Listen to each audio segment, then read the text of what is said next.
All of my books have been inspired then by something ripped from the headlines. In the case of Look for Me, that family situation we see a couple times a year. It is almost like a family annihilation, but there'll be one survivor, generally a teenager. I was drawn to it as a writer, as in real life, you have a 50-50 chance. Half of the time, the teenagers sadly assisted in the murder of their own family. Maybe a teenage daughter who parents didn't approve of the boyfriend. The other half of the time, the family is murdered to kidnap the daughter. So when I went to talk to my detective about this, we actually had to map out the house. We had to talk about each member of the family. He's like, before he could even start, we had to nail down all the particulars of the scene because it really does make a difference. And then at one point, I'm like, I'm doing a fundraiser for my Humane Society. Some people have paid money to have their dogs in the book. He's like, really? I'm like, yes. So the family will have these 2 spaniels. He's like, that makes all the difference. Everyone's going to want to try to find the dogs. That's just human psychology. Dogs are helpless. People want to help the dogs, but we're kind of scared of teenagers. Hi, this is Tina Jordan from the New York Times Book Review. You're listening to thriller writer Lisa Gardiner, whose most recent novel was Look for Me, as she describes how detailed and how granular her research is, the extent to which she dives into the psychology of law enforcement. I've always been a fan of her novels, and this last week, for Making a Killing, a special bonus edition of the Book Review podcast, I had a chance to talk to her and 4 of her fellow thriller writers, Lee Child, Megan Abbott, Lisa Scottoline, and Meg Gardiner, all in town for the annual Thriller Fest convention, about what kind of research they do, where their ideas come from, whether they outline, what they do when they've written themselves in a corner. Sure, they share some similarities, but what struck me the most was how different their approaches are. But first, back to Lisa Gardiner and all that research. Unlike most of my readers out there, I want to understand how it works. And I like to come up with puzzles, and I don't know the answer to them. So I need to learn. So for the case of the Body Farm, I wanted my police to discover remains, have a logical reason, because I think in a book, the police should always be smart, to think they were the remains of a missing child, when in fact, they're not. But I needed the science of that to work out. So again, no one's being stupid. No one's made a mistake. There's very logical reasons this would happen. And the best place to get that answer was to go to the Body Farm. So I did. And the Body Farm is run by, which organization? Is it the It's the University of Tennessee. Oh, okay. It's their School of Anthropology. And there's actually several in the United States now. Real life to me just blows fiction out of the water. I wanted to burn the remains thinking that would meant they were not identifiable. Right. So for a basic forensic anthropologist to graduate, they have these shoe boxes filled with cremated remains, and they have to be able to reach in, randomly pull out a piece. And it looks like a dried sponge. The organic matter has been burned out. It's definitely a very porous, kind of hardened sponge.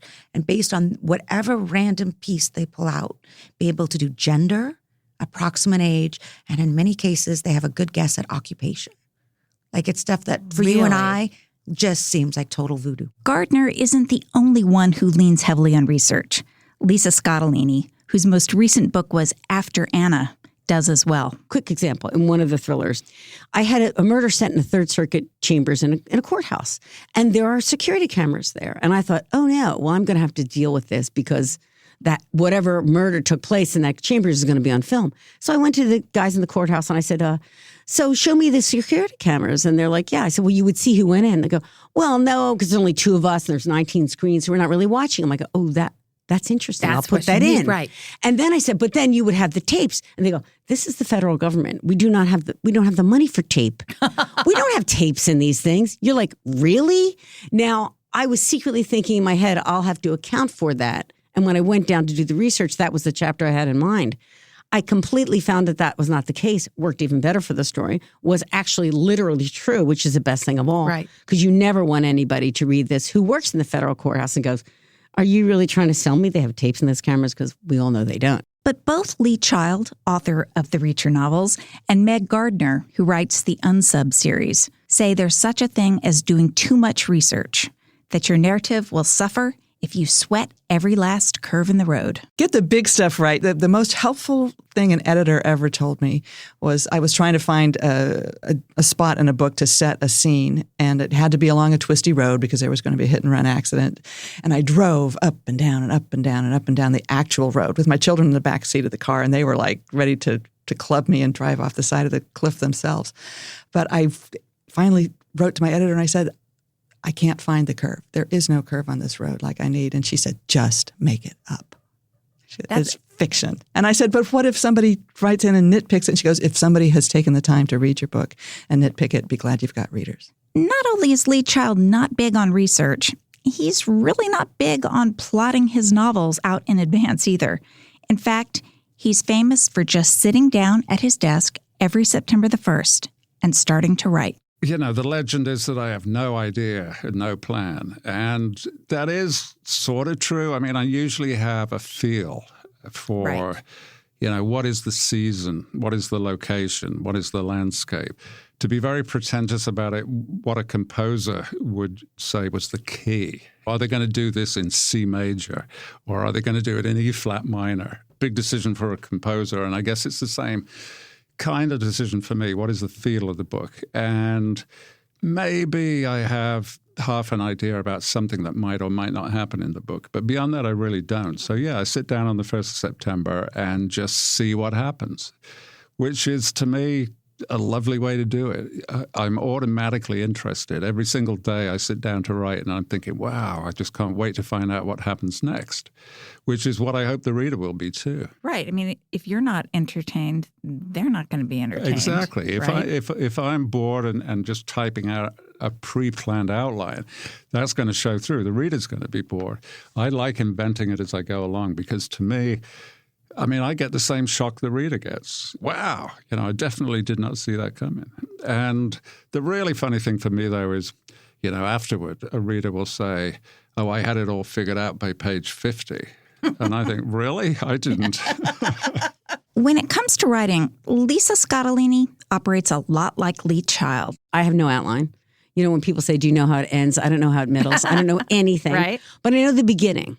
So in Feared, for example, here's this all-female law firm who Right. I've been writing about for 14 years. And I just said to myself one day, you know, they're an all-female law firm, although they have one guy who they recently hired. They have a token male.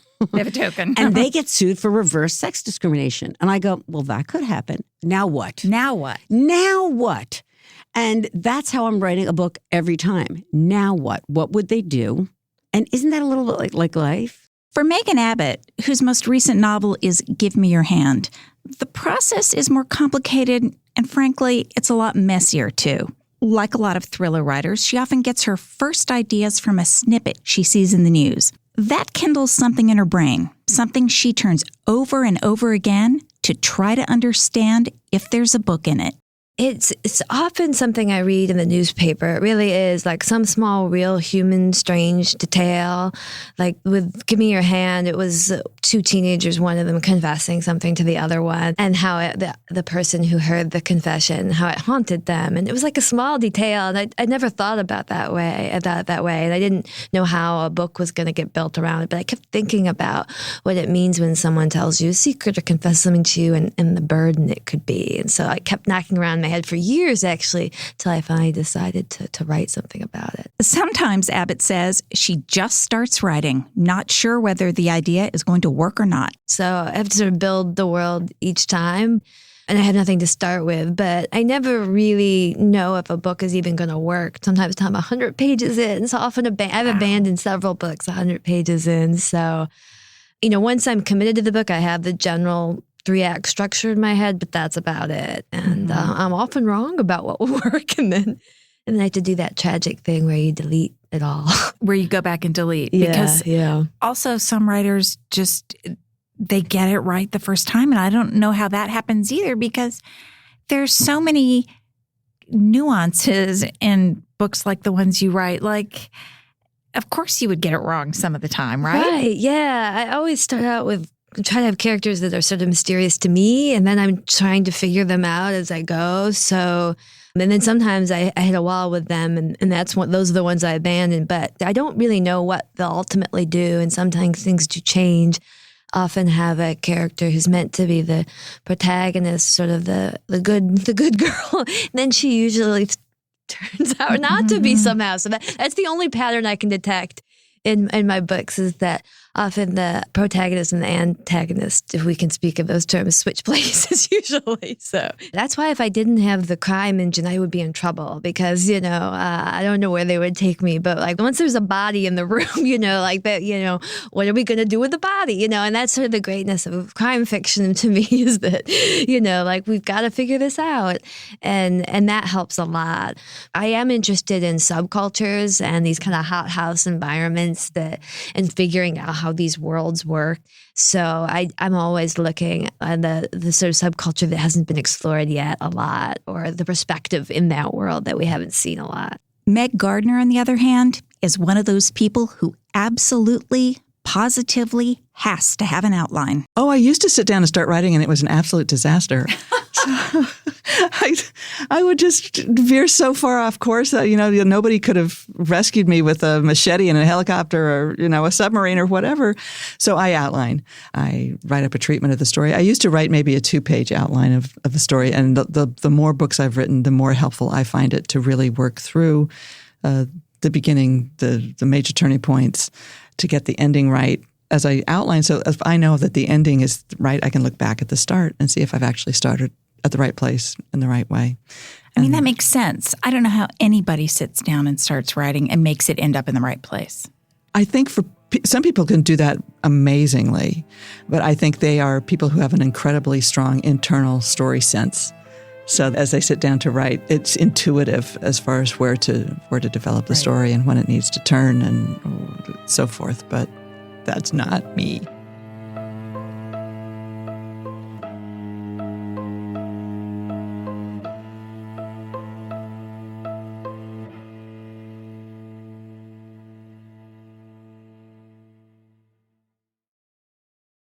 One of the things that's most interesting to me as a reader is all the different paths these writers were on before they began writing thrillers. Lee Child famously got fired from his job as a TV producer and then picked up a pen. And Meg Gardiner's interest in crime started back when she was a kid in California. I lived in Southern California and was old enough to take a look at the newspaper and see police drawing of the Zodiac Killer, a gunman with a black executioner's hood, bizarre symbols on the front of it, and asked my dad who this was. I was a Catholic, schoolgirl.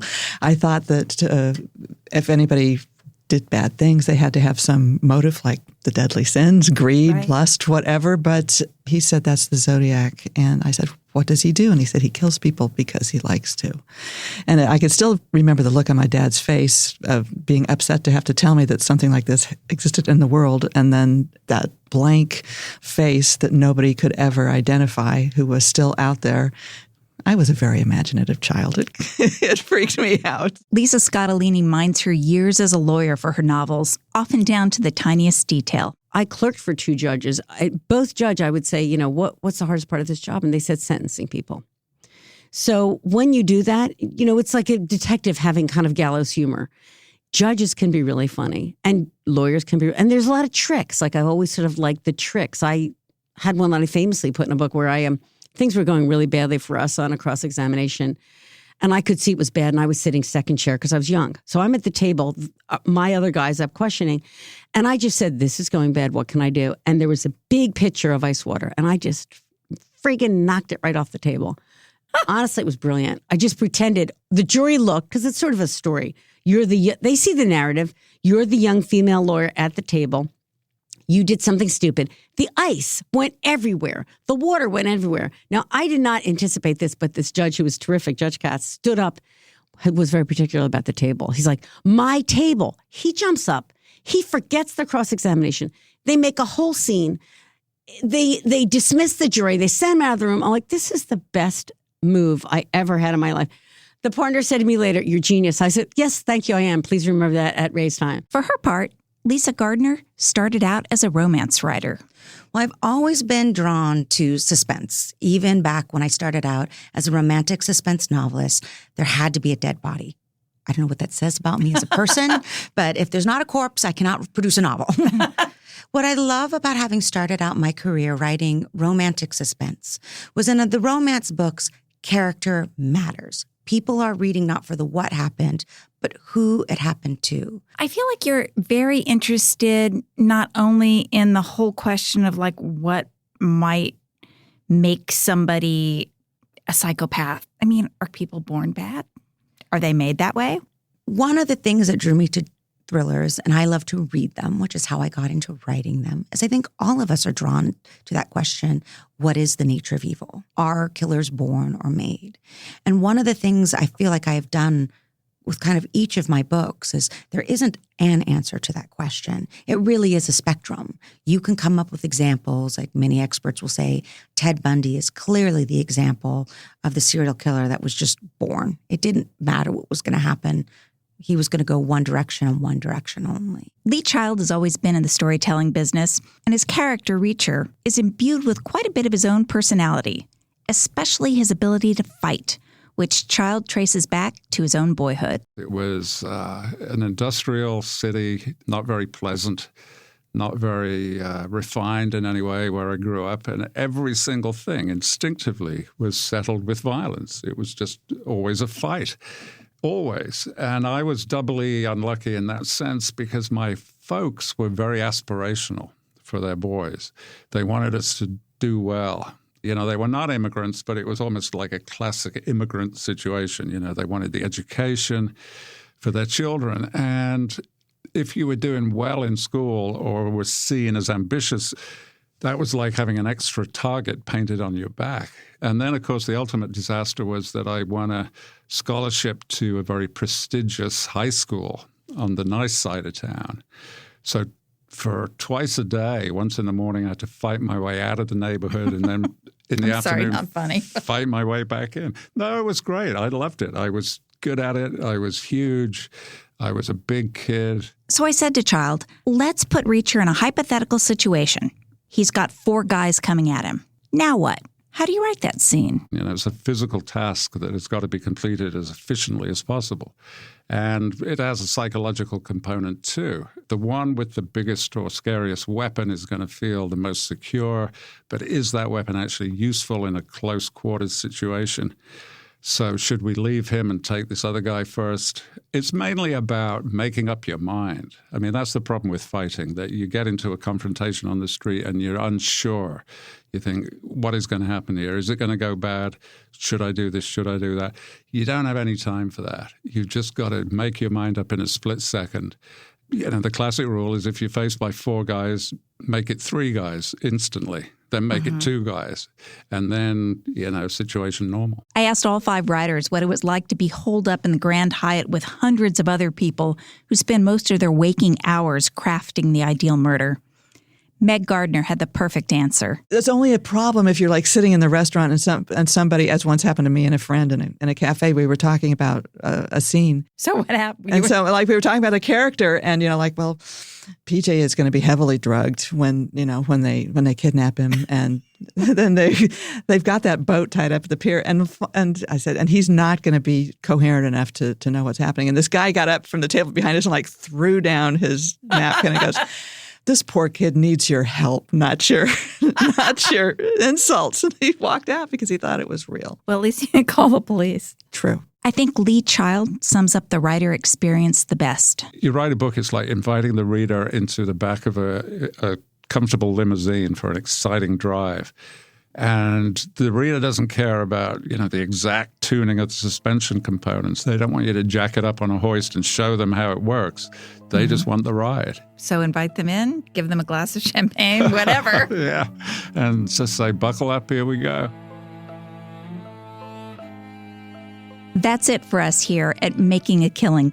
I'd like to thank Megan Abbott, Lisa Gardiner, Meg Gardiner, Lee Child, and Lisa Scottoline for generously donating their time. Please remember to look for the special thriller edition of the New York Times Book Review. which is on sale this Sunday, July 22nd.